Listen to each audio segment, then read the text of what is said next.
Welcome back to our channel. Today we have a wonderful guest, Janet.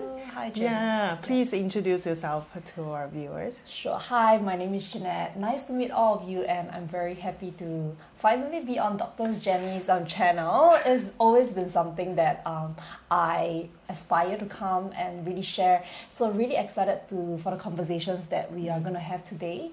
And yeah, thank you for having me. So I am actually a well-being lead with Excel Wellness. So I create wellness curriculum, content, as well as programs for businesses and corporations. Outside of Excel Wellness, I actually work as a counselor. So I work with a private organization as well as a non-profit organization. And apart from that, I also have my own private practice. It's called Chill by Net. In there, I provide wellness solutions as well as resources. And the aim is really to make psychological and mental wellness resources and knowledge more accessible, fun, and relatable to the public. Because sometimes I just feel that, these topics like mental health can be really daunting and dull at times. So yeah, the aim is really to kind of make it a little bit more fun and relatable. Yeah, and really to foster a community where there are more people who can actually come together, not just to connect, but to really normalize conversations around mental health. Yeah, it's a very good cause. Yeah. So today we want to bring something that is more practical to our viewers. As you know, in next 10 years, 1 in 4 Singaporeans will be an elderly person. So we have this tsunami of silver aging issues coming to our communities. So when it comes to aging, there's one thing that's inevitable for almost everybody, is losing a spouse, either during a terminal illness or due to aging. So many people might be in a stage of losing a spouse, and losing a spouse can be quite complex experience because it's someone that you raise children together, have a life together. Some of the marriage have lasted 30, 40, even 50 years. And all of a sudden that person is gone. Then how do one person to transition from that grief to kind of move on or explore new life after losing a significant partner? Right. Yeah, and it's an interesting thing, and it's also a phenomenon that I see.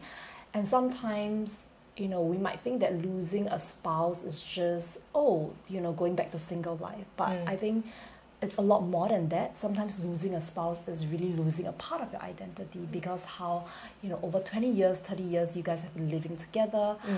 Ultimately, there can be, like a loss of identity even, or a part of you just feels different, when someone, a loved one, leaves you. So you're right to say that, there might be some form of grief there. And when we talk about grief, it can be about losing someone that you dearly love, or grief could just be really losing something that matters to you. So, the transition to grief is really a complex one, where there's many researchers that are still studying about this phenomenon of grief. But I would say that we often think that there's one way to cope, right? But when it comes to grief, it's really about giving yourself time, right? And I think sitting with that emotion, finding out what is actually going on, and even recognizing that it could be a part of identity loss can be a very scary, very daunting process. Different people grieve differently. Some people experience a lot of anger in that process, right? Some people might find it really difficult to accept that new reality, right? So I think importantly, number one is to realize that there's no fixed process or way of being when it comes to going through a process of loss. And I think there's a lot of compassion that one can give to themselves, and compassion here refers to really being a little bit more kinder to yourself, and not try to rush yourself through that process. But isn't that quite difficult in this Asian communities, especially if the person who lost a wife, who is a husband, the patriarchy subtle hint is definitely there, like, oh, you know why you should be move on. You are the man of the house, like you should just so much pressures from the society and stigma towards that. Right. So how do one person dealing with that when someone who is have deep-rooted patriarchy in their daily life? So these statements can be quite dismissive to the point where it can actually complex the grieving process, right? Because what you're dealing now is also certain minimizing statements that is coming from your friends, your family. There's that pressure, and even some people might say that, hey, you know, you should get over this person already. It's been 2 years, right? Or you know, you shouldn't be. Maybe they will experience statements like, everybody goes through this. This is really normal. Yeah. You know, like you're not the only one going through it. So sometimes it's, like you said, it's really battling with these statements that is really hard, apart from the fact that you have lost someone important. So when we talk about compassion, maybe it's everyone's effort, right? Everybody's effort that plays a part. So it's the individual firstly have to, I would say, try to surround themselves with, you know, like a community, friends who are a little bit more, I would say, affirming and probably not so dismissive. Because when you put yourself in, your environment really affects your mood, your emotions, your recovery process, right? So I think environment really matters. But like you said, I think sometimes we are not fortunate enough to have a very supportive environment, right? So I think it's important to seek professional help. If you find that people around you are not able to understand you, you find that there is, you find it difficult to sleep, appetite problems comes up, there's no support around, then I think firstly is to really look out for professional help, especially in the initial few months where you have lost something important or someone important, and it can even be a pet, it doesn't have to be a person, for you to experience a grieving process, because the importance of seeking help early cannot be underestimated. If the grief is not resolved in the early stages, it can lead to what we call complex grief disorder or prolonged grief disorder, and that is when, you know, it can manifest in more serious symptoms. So I think as someone who is really you know, experiencing grief, it can be very difficult to also seek out for help, right? It's like your mind will be telling you that nothing can help. Like what do those professionals know, right? I am going through a very difficult time, and they probably haven't lost someone before. They do not know my emotions. So these are what I think that goes through people's mind when they are thinking of seeking out for help. But I think there are many resources these days, fortunately, that even targets, they are elderly friendly, they have experience working with people who are of certain age groups, certain life stage, right? And even social support groups that are available, not just one-on-one counseling. And according to, you know, like studies, in fact, people who come together as groups sharing their own experiences can benefit from the community support and, you know, relate to people sharing the same experience. So how about someone, for example, maybe they're losing, they lost one of the parent, like maybe they lost a mom or lost a dad during this process. How can the children play a role as helping their parents, the living parents, to transition or coping with the grief? Right. Yeah. Any tip you can give for the kids? Sure. Yeah, I think as kids it can be very daunting, and it can be a very difficult process for them as well. But if you are a kid right now listening to this, I would first need to remind you that you're not responsible for your parents' emotions, right? So some people can think that it's their job as a kid to make their parents feel better, to make their parents recover and, you know, shorten that grief process.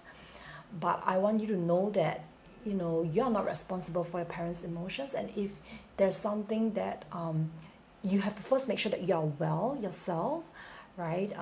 Also for yourself, seek out social support. if you need to speak to a professional.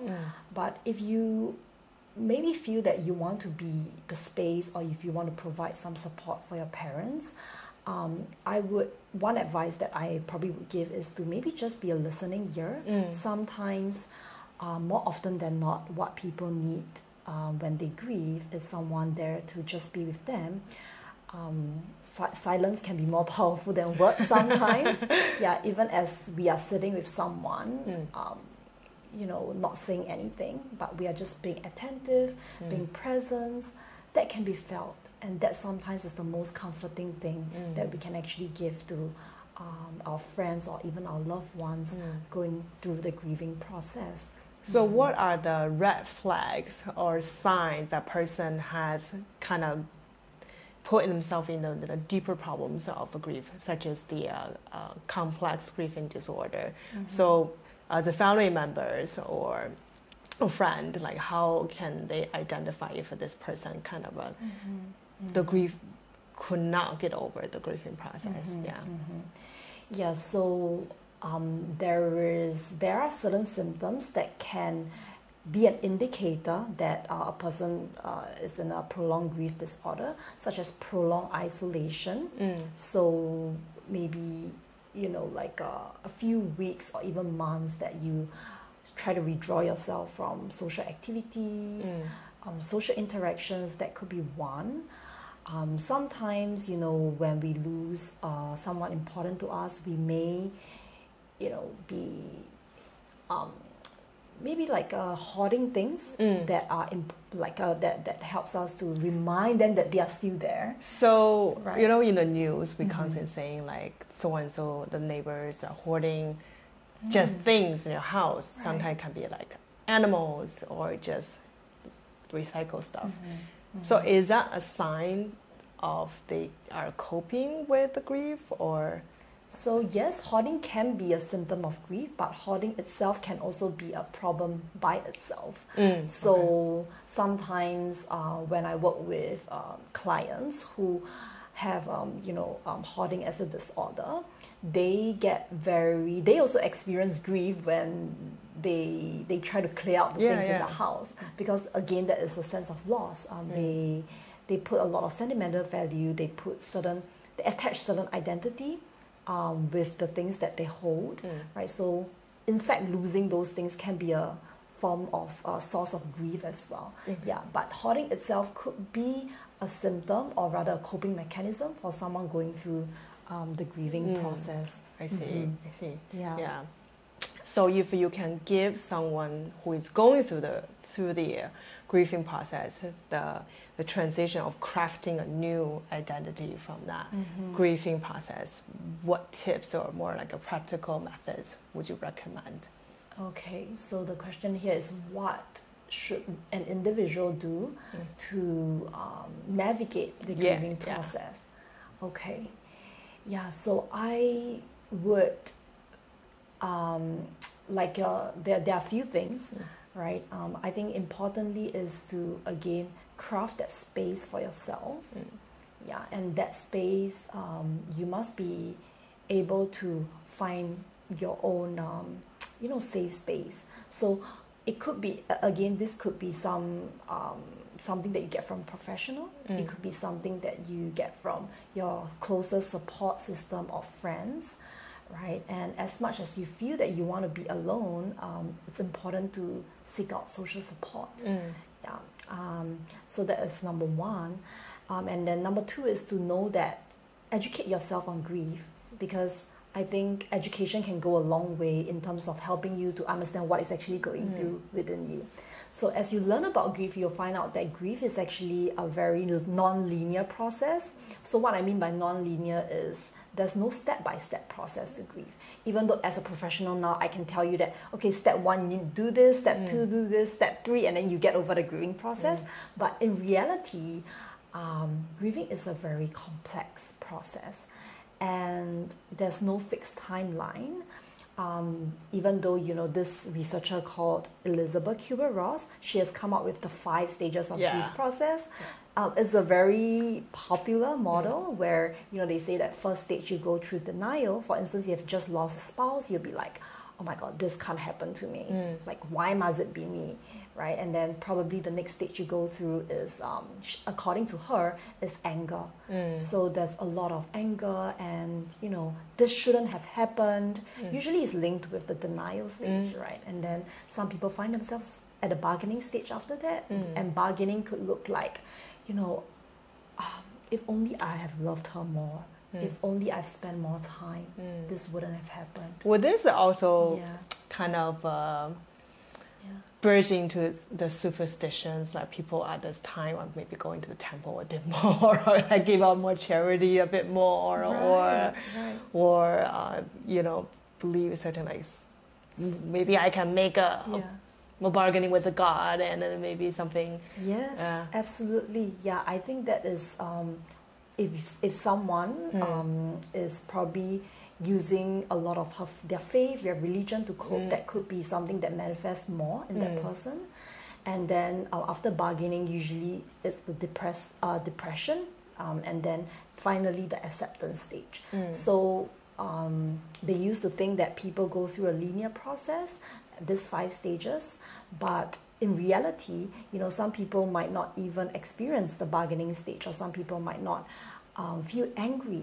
You know, sometimes we don't see anger in people who are going through grief, right? So importantly, some people also experience these stages not in this linear manner. They can go through depression first, and then and then after that, the anger can come maybe after a few months later, after a few weeks later, right? So I think it's a complex process, and it helps as an individual to actually seek out support by educating themselves online. And there are many resources that people can find online these days that helps them to normalize the experience a little bit. So at least if you know that, oh, actually I'm not the only one feeling this way, it's normal to feel angry, it's normal to feel you know, that denial when it comes to, you know, grief. I think that is something that would help them in terms of the acceptance phase. Yeah. So you as a professional, would you be, the goal is trying to kind of get the client or the patient to get to the acceptance part as soon as possible? Is that the ultimate goal for the counseling or mental health coach or psychologist? Is like nothing can be done except the person get to the acceptance stage. Is that correct to say? Yeah, the goal is to help them navigate the process, learn how to be in that process, right? But acceptance should come as a byproduct. So rather than saying that, hey, the goal is for you to reach the acceptance stage and for you to accept your difficult emotions, because sometimes that can be very difficult. How do I accept my difficult emotions, right? So that can even sometimes put pressure on that person. But rather, it's really meeting them where they are, maybe asking them questions for them to process certain emotions. And like I mentioned, that presence sometimes can be underestimated. So sometimes people just need a space, right? And by being that space for them,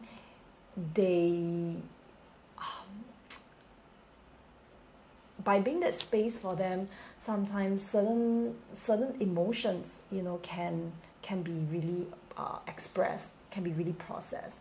You know, without a proper space, emotions can't really be processed that freely, right? So when some of these things are being demonstrated in therapy, right, the acceptance can come quicker, faster, but as a byproduct. It's not something that we enforce onto clients and say that, hey, you need to reach the acceptance stage, you know, you need to do this, and then you can get to the acceptance stage. Usually that kind of backfires and it doesn't work.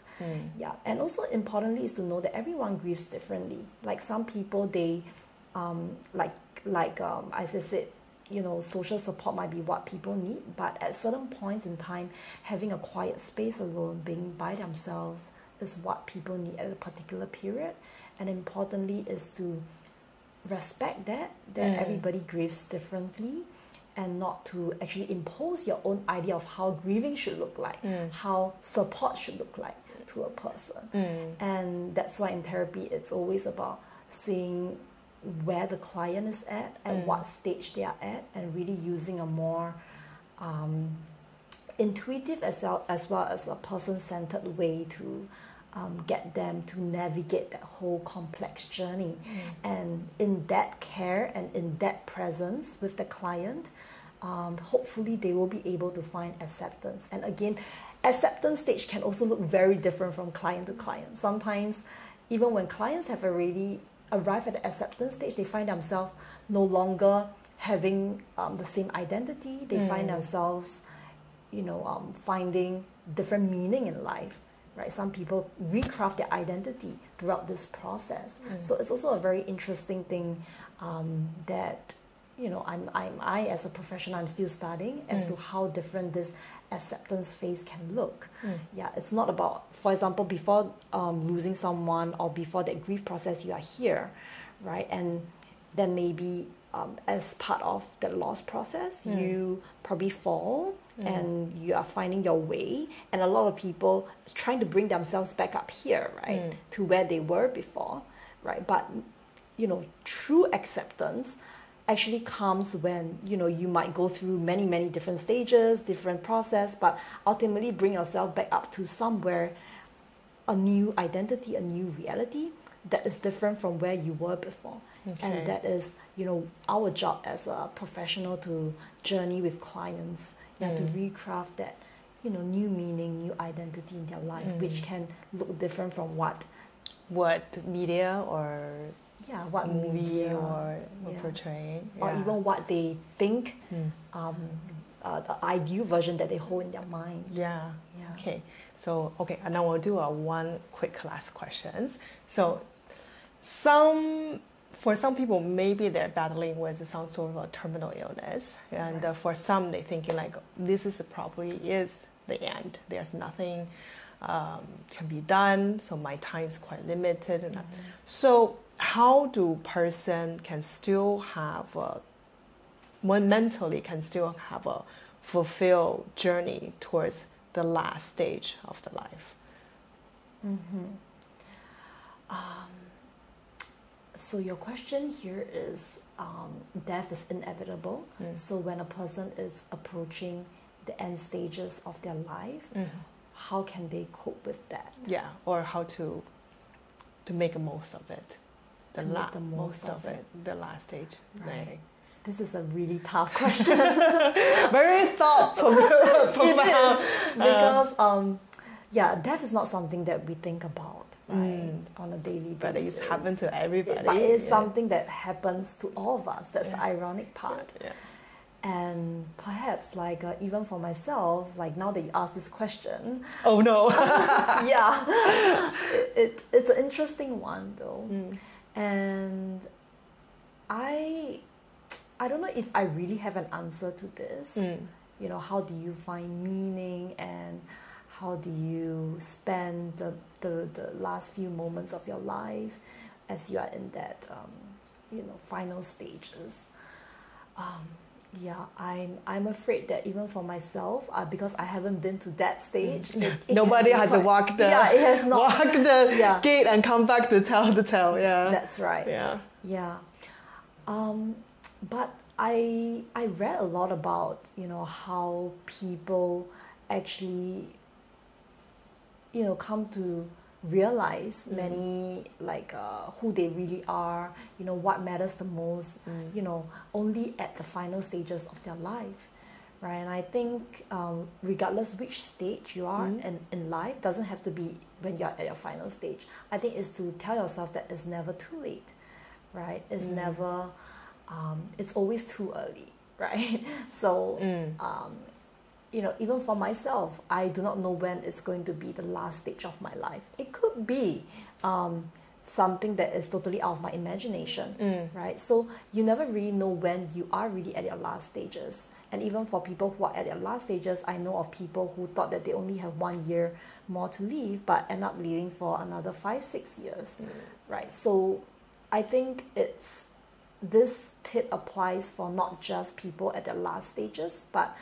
it's really telling ourselves that it's never too late, right? Even if at the age of like 50s, 60s, or even in your 70s, you want to start something, and as long as you have the ability, and if time allows, you never really know if time allows, but in that moment you still have a choice, you still have a decision that you can choose to make, and I think that there's a lot of power in that, right? So I personally believe that regardless in which stage of your life, is to have the courage to choose again, is to have the courage to even choose what matters to you right now. And that can come with a lot of fear, but it's within you already. The courage is within you, to pick it up and to go for it. So I think, and telling yourself that it's never too late, regardless which stage of life you're at. Okay. So whatever that you want, no matter which point of timeline you're at, just go for it. Because we never know. We never know. You might think that you only have a few more years, but I might think that I have 10 more years, but who knows? Who knows? Who knows? Maybe tomorrow. Nobody knows. And I think, the only time that we have is now. And everything that is in the future, it's really just imaginary, right? So making the best of now, this moment, even as you are eating, even if you are just doing your daily activities, how do you want to increase that quality of that moment? I think there's a lot of meaning, there's a lot of purpose in that as well, in just making every moment the most. And so when you are eating, for instance, are you thinking about the future, when it's going to be my last day, what if something bad happens tomorrow, or are you really focusing on that activity, right? So a lot of times I think meaning comes from really paying attention to the present moment and savoring the moment, making the best out of it. And I think that is something that all of us need to learn, and it's not just for a particular life stage. Very, very interesting point. Yeah. I hope I answered the question. So I hope everybody find this video meaningful and value in it. And with Janet, all her information I will be touching in the video below. So if you have further questions, you can go ahead and find her on the internet. And also if you have any thing or topic you want to discuss, please comment below. Or tell us, how do you cope with aging, and how do you cope with grief? Okay, we would love to hear from you. So thank you for your time. Thank you so much, Dr. Jenny. Thank you. We appreciate your time as well. So please subscribe and like and share this content if you find it useful. And we will see you next time. See you. Very good. Yeah. Okay. Hope that was all right.